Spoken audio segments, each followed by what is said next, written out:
자, 오늘 설교의 제목은 이거예요. 유혹의 끝은 쓴맛입니다. 아니요, 유혹 달콤하잖아요. 근데 유혹의 끝은 무슨 맛이래요? 쓴맛입니다. 지난주 말씀을 한번 복습할게요.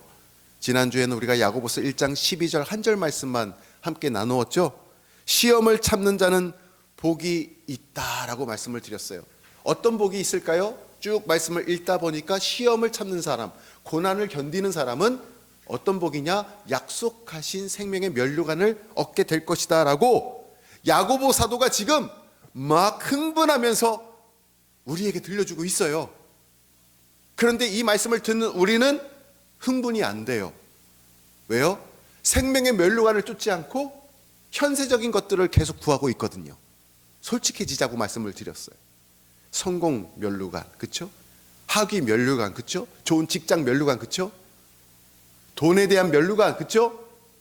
이런 것들에 우리가 심취되어 가지고 정작 중요한 생명의 면류관을 등한시 여기기 때문에 야고보 사도가 이렇게 강조하면서 흥분하면서 우리에게 들려주고 있다라고 말씀을 드렸어요. 그러면서 제가 꿩 얘기했죠.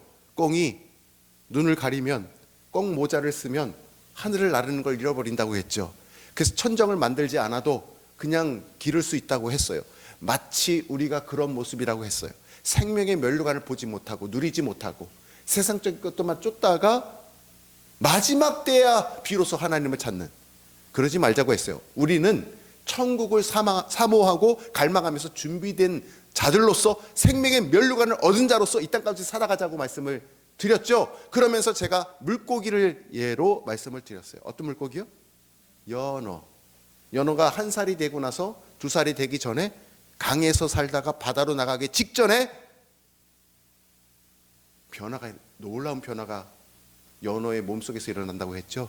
호르몬이 나오기 시작하고 아가미가 바뀌어가지고 나트륨, 이런 짠물에서 호흡할 수 있는 아가미로 바뀌어서 준비되어져서 두 살이 되고 나서야 더 성체가 되고 아름다운 몸을 가지고 바다를 나갔다가 안락기 위해 돌아온다고 말씀을 드렸어요.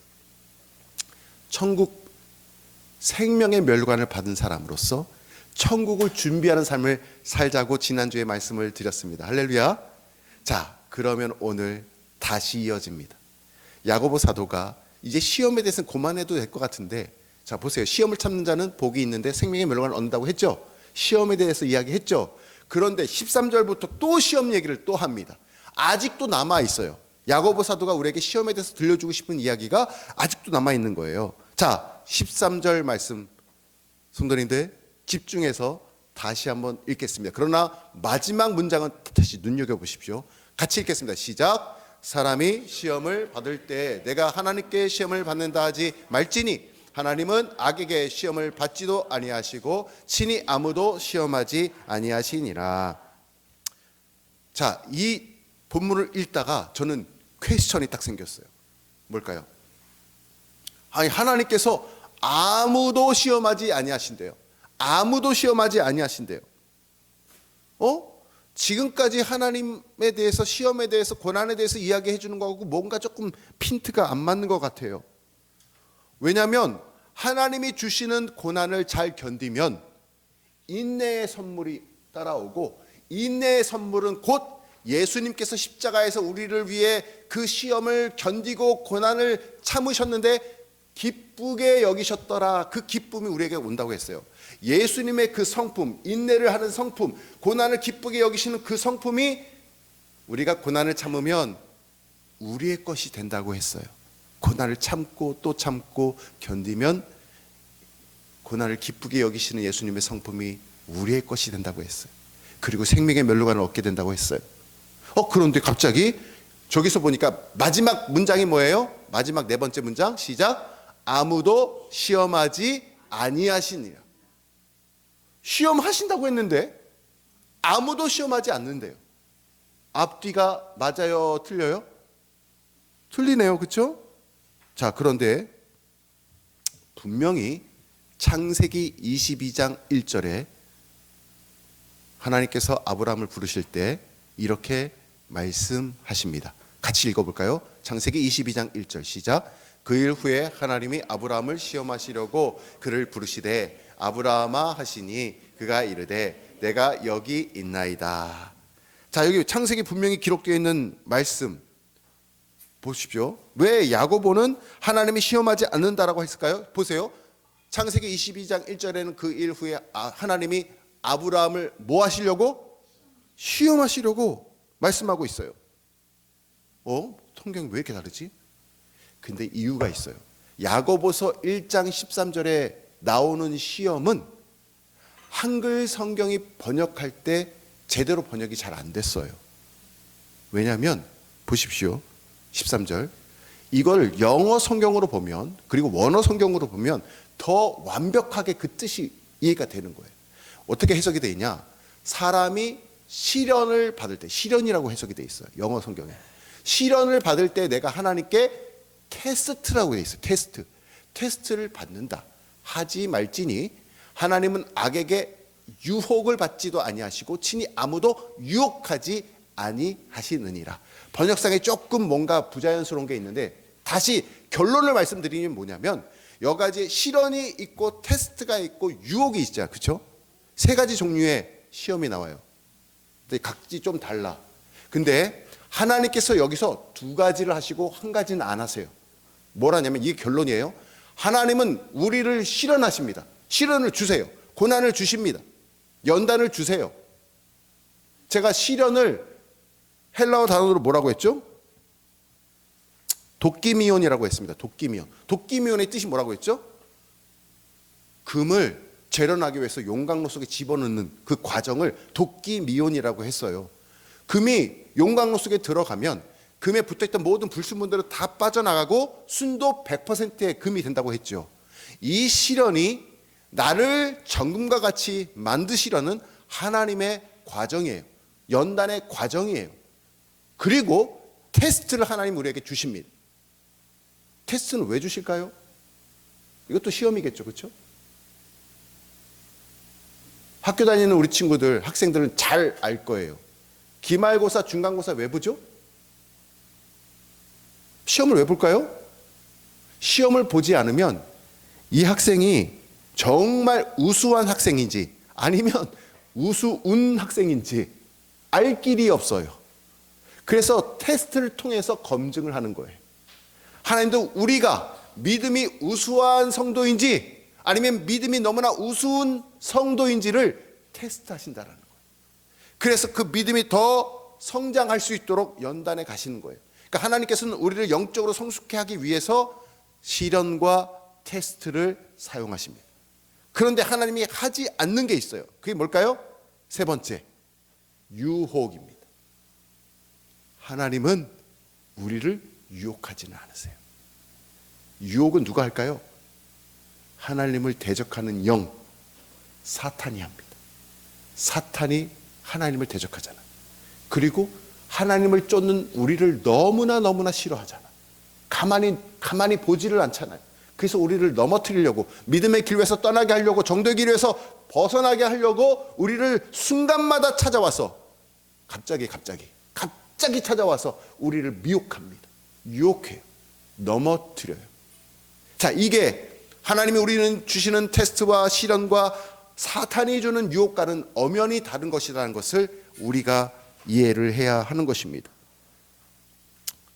자, 그런데 여러분, 하나님은 유혹하지 않는다고 했죠? 이 유혹은 누구로부터 오느냐? 14절 말씀을 잘 보세요. 14절 다음 절 한번 넘겨주시겠어요?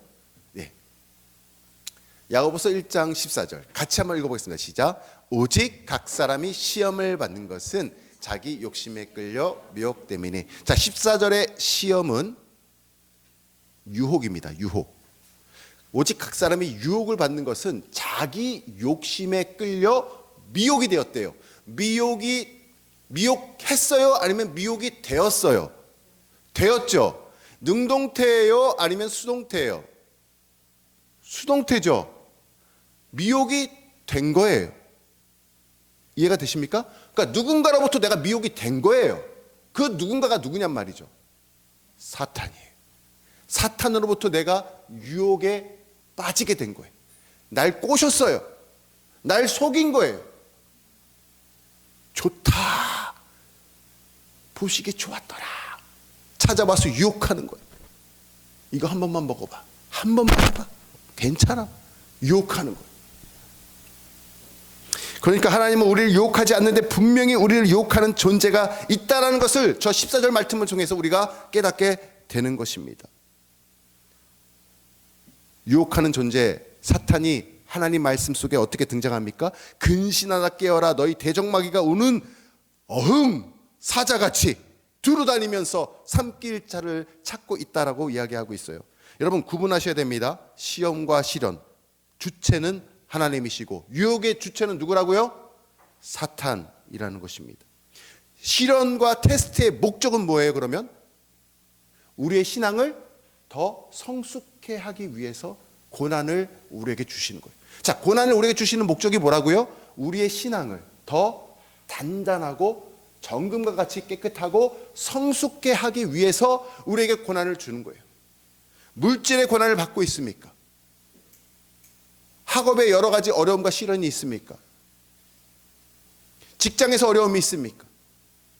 관계에 어려움이 있습니까? 이 모든 것들은 유혹이 아니라면, 하나님께서 주시는 시련과 테스트라면 나를 더 성장시키기 위한 하나님의 축복의 선물이 되는 거예요. 그래서 선물의 고난이. 왜? 내가 성장할 수 있는 계기가 되니까.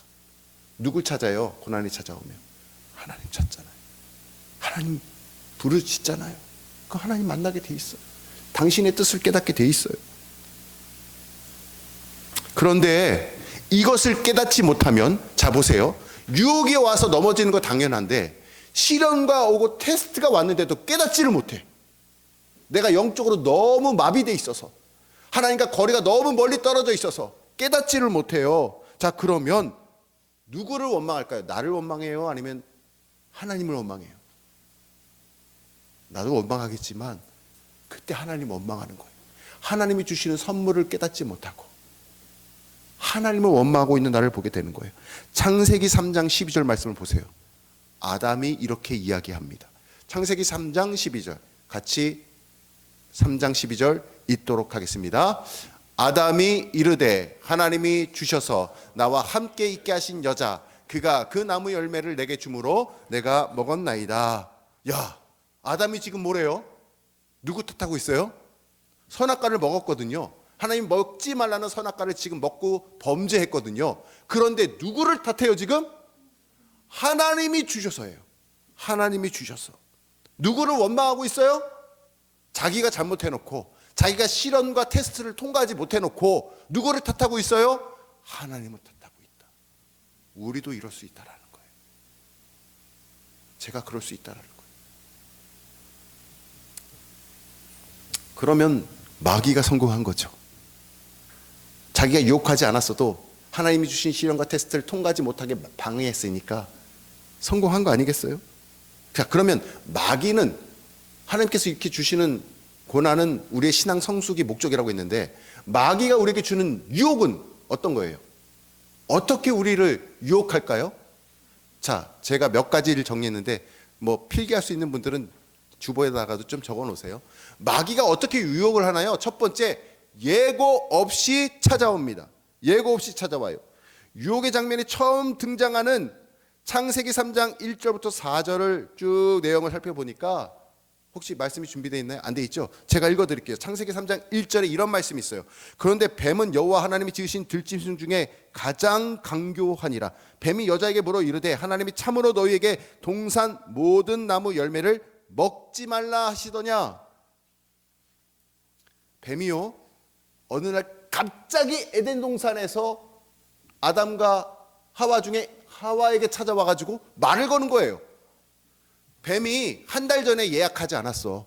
야, 하와야, 나랑 만나자. 한 달 전에 오후 2시에 나랑 그 선악과 나무 밑에서 만나? 그게 아니에요.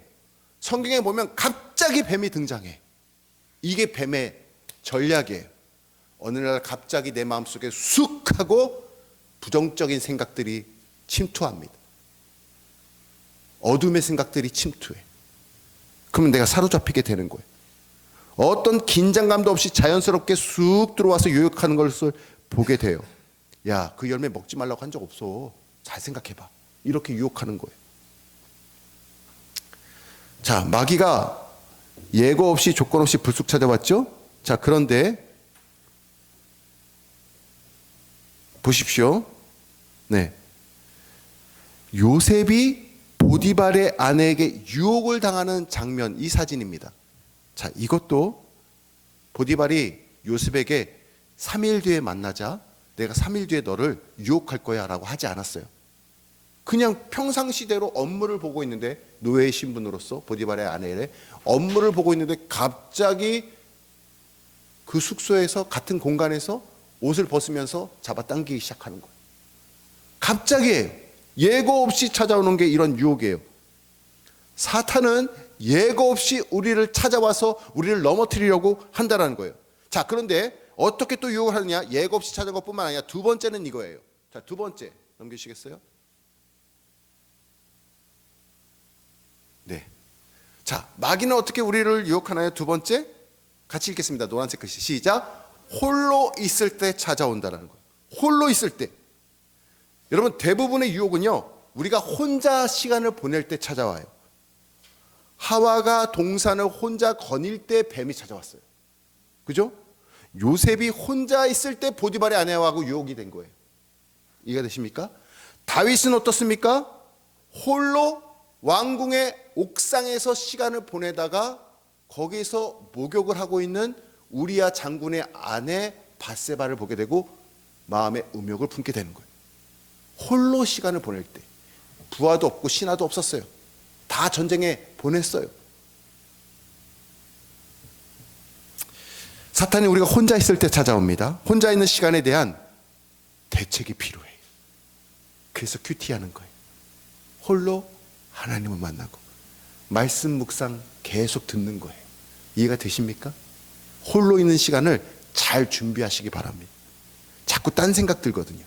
그 안 좋은 생각 딱 사로잡히면 꼬리에 꼬리를 물어요. 하루 종일 그 생각만 해요. 그리고 내가 막 거기에 짓눌려. 그럼 마귀에게 지는 거예요. 세 번째, 마귀가 우리를 어떻게 유혹할까요? 유혹으로부터 자유로운 환경이 있을까요, 없을까요? 모든 환경 가운데 유혹은 벌어지고 있다라는 거예요. 자, 마귀가 처음 아담과 하와를 유혹했던 동산은 어떤 동산이에요? 에덴 동산은 어떤 곳이었죠?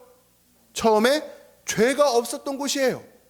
거기는 완전한 천국과 같은 곳이었어요. 그런 천국과 같은 곳에 사탄이 유혹해요. 우리 예배 중에도 성도들이 모여서 함께 하나님을 예배하는 이 시간에도 중간에 딴 생각 들도록 사탄이 유혹합니다. 이해가 되십니까? 우리가 수련회 가가지고 말씀을 들으면 뜨겁게 말씀 붙잡고 기도하는 시간에도 사탄의 영은 역사에서 누군가를 꼬꾸라뜨릴 수도 있어요. 어느 곳에든지 예외가 없다. 환경 모든 다 오픈되어 있다. 그래서 우리가 영적으로 무장되어 있어야 된다는 것입니다. 여러분, 부유한 환경이라고 유혹이 없습니까? 아니요. 더 큰 유혹이 있어요. 더 큰 문제가 있어요. 가난하다고 유혹이 없습니까? 아니요. 늘 가난한 때문에 유혹이 있어요. 어떤 환경에도 유혹은 찾아온다. 자, 그러면 네 번째 어떤 거 있을까요? 유혹으로부터 자유로운 나이도 없다. 유혹으로부터 자유로운 연세도 없다. 이해가 되십니까? 공자가 이런 얘기했어요. 40이 되니까 불혹이라고 말하죠. 공자가 말한 거예요. 불혹. 그런데 불혹이 뭐냐면 더 이상 유혹. 혹에 안이 부리잖아요. 더 이상 유혹을 받지 않는다라고 해서 불혹이라고 했대요. 이해가 되십니까? 그런데 어떻게 돼요? 불륜이 가장 많이 일어날 때가 40대예요. 중년에 불륜이 가장 많이 일어나요. 가장 유혹이 많이 일어나요. 공자가 틀렸네요. 그렇죠? 여러분, 모든 나이 연령에도 유혹이 찾아옵니다. 어린아이라고도 예외가 없어요. 장소 불문하고 나이 불문하고 유혹은 찾아온다. 우리가 알아야 돼. 그래 대책을 마련하죠. 다섯 번째는 뭘까요? 유혹은 언제나 달콤합니다. 달콤하지 않으면 유혹할 수가 없어요. 이해가 되세요? 달콤하지 않는데 어떻게 넘어가겠어요? 달콤하니까 넘어가지. 사탄은 달콤함은 가르쳐 주는데 그 뒤에 쓴맛을 얘기하지 않아요. 유혹의 끝은 쓴맛이거든요. 근데 그것은 절대 얘기해 주지 않아요. 사탄이 하와를 유혹하는 모습 잘 보십시오. 눈이 맑아져, 하와. 이거 한 번만 먹어봐. 눈이 맑아져. 하나님처럼 될 수 있어. 진짜? 내가 하나님처럼 될 수 있다고? 눈이 맑아진다고? 달콤해요. 그 한 번만 먹으면 될 것 같아요. 에이, 한 번 먹는다고 뭐가 일어나겠어요. 그리고서는 그것을 먹고 너만 먹지 말고 남편 아담에게도 전해주라. 그렇게 되는 거예요.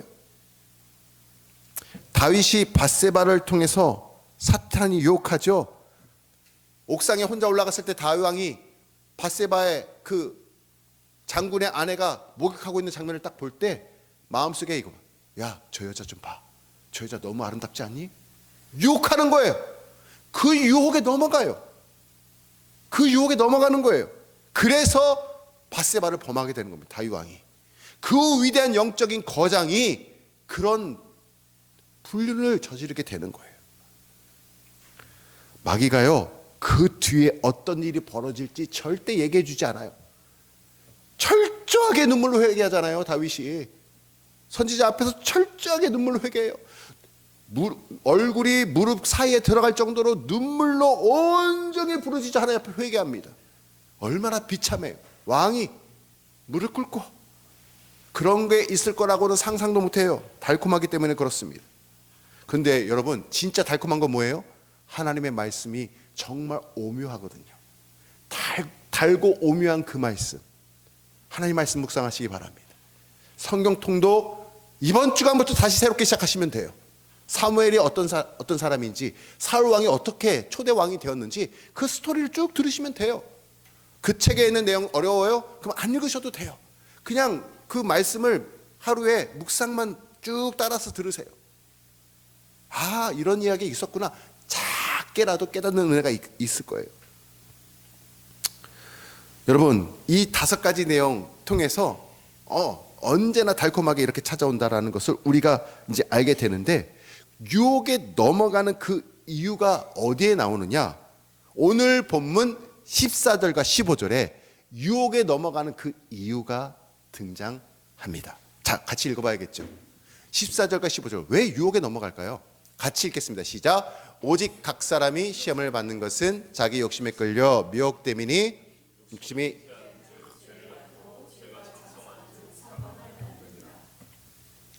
자, 여기에 유혹 받는 것은 뭐 때문이냐면 자기 욕심에 끌려 어떻게 됐다? 미혹되었다. 아까 제가 사탄이 유혹한 거라고 말씀드렸죠. 욕심에 끌려, 자기 욕심이에요. 다른 사람 욕심이 아니에요. 내 욕심에 내가 끌렸었는데 거기에 플러스 알파가 뭐가 됐냐? 미혹까지 된 거예요. 2가지가 합쳐진 겁니다. 유혹에 넘어가는 이유 2가지가 합쳐진 거예요. 첫 번째 뭐라고요? 내 욕심에 끌렸어요. 내가 욕심에 그걸 품은 거예요. 플러스 그 순간 내가 그 안 좋은 생각, 정욕적인 생각을 딱 품었을 때 마귀가 다가와서 쓱 한마디 던지는 거예요. 해봐, 괜찮아. 이게 합쳐지니까 유혹에 넘어가가지고 범죄에 빠질 수밖에 없다. 이해가 되십니까? 여러분, 이제 청소년들을 제가 이성교제 할 때도 이런 얘기들을 하게 됩니다. 그런데 보십시오. 제가 용어 정리를 해둘게요. 정욕, 우리가 정욕에 빠지게 됩니다. 정욕에 빠지게 돼요. 그런데 자기 욕심에 끌려서 이제 미혹되는 거, 외부의 유혹과 내 안의 욕심이 만나서 죄를 짓게 되는데, 보십시오. 정욕이라는 것은 무엇이냐면, 여러분, 하나님이 금하신 것을 하려는 욕구가 정욕이에요. 이해가 되십니까? 하나님이 하지 말아라, 이것은 해라. 명하시고 금지하신 것들이 있고 하라고 하신 것들이 있어요. 근데 그것을 잘 지켜야 되는 게, 하나님이 금하신 것을 그런데 거스리고 하려고 하는 욕구가 정욕이에요. 그런데 거기에서 더 나가서 음욕이라는 단어를 우리가 씁니다. 음욕. 근데 음욕은 무엇이냐? 사실 정욕이라는 범주 안에 이게 들어있어요. 정욕이라는 범주 안에 들어있는데 그게 뭐냐면, 하나님이 금하신 것인데 무엇을 금하셨냐면 성적으로 금하신 것을 하려는 욕구가 음욕이에요. 이해가 되십니까? 그러니까 더 넓은 의미는 정욕이지만 그 안에 음욕이 포함되어 있어요. 근데 우리가 잘 넘어지는 게 뭐냐면, 넘어졌다가는 너무 심각해지는 게 뭐냐면 이 음욕이라는 거예요. 이 음욕이 문제예요.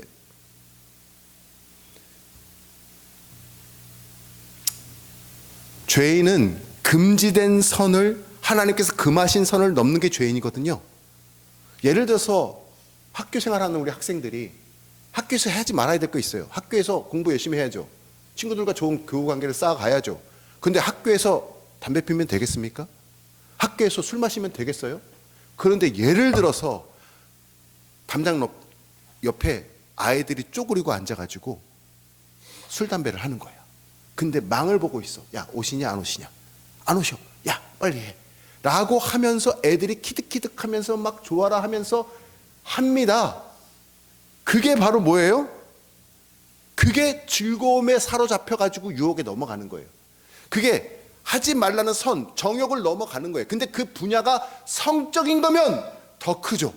정욕을 넘어서 음욕으로 넘어가기 때문에 성적인 것은 하나님께서 하지 말라는 음욕 부분을 우리가 선을 넘어가는 거예요.